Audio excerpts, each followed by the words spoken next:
তারপরে উনি আমার সাথে আর কোনো রকম কন্ট্যাক্ট করেননি।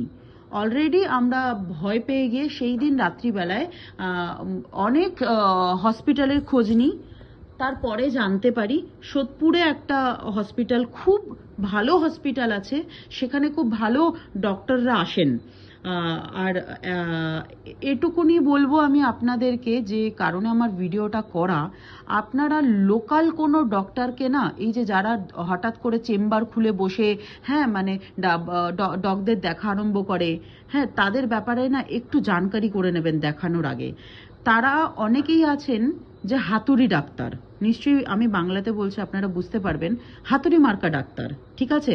তারা কেউ প্রপার ডক্টর নয়, তারা জাস্ট ওই নর্মাল এদিক ওদিক থেকে জেনে কিছু বই পড়ে বসে পড়ে বাচ্চাগুলোকে ট্রিটমেন্ট করতে, কিন্তু প্রপার ট্রিটমেন্ট কিন্তু তারা অ্যাকচুয়ালি করে না, যেটা আপনি অনেক পরে জানতে পারবেন যখন আপনার বাচ্চার চলে যাওয়ার সময় হবে।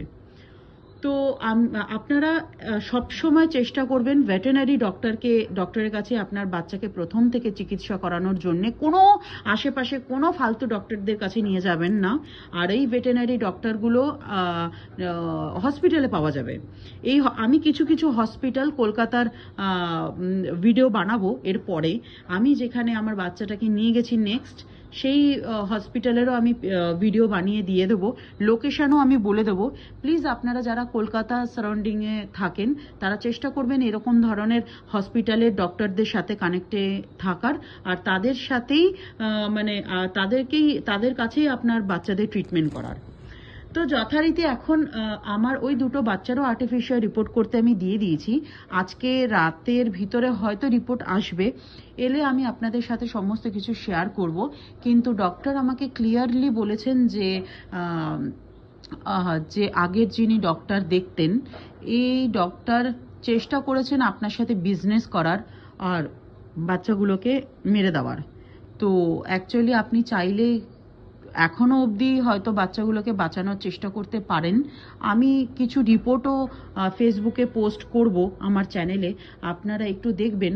আমি অলরেডি স্কটের মাইল্ড পজিটিভ, মানে এখনো অবধি পুরো ফুলফিল ভাইরাসটা ওকে ধরেনি, কিন্তু পজিটিভ হয়ে গেছে, লো পজিটিভ, ঠিক আছে?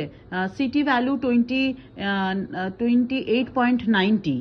তো এই টাইমে বাচ্চাগুলোকে আপনি এখন অবধি বাঁচানোর সম্ভাবনা থাকে, তবুও বাচ্চাগুলো বাঁচলে হয়তো খুবই কষ্ট করেই বাঁচবে, কিন্তু যাদের ভ্যাকসিন হয়নি যে বাচ্চাগুলোর, সেই বাচ্চাগুলো কিন্তু মারা যাবে।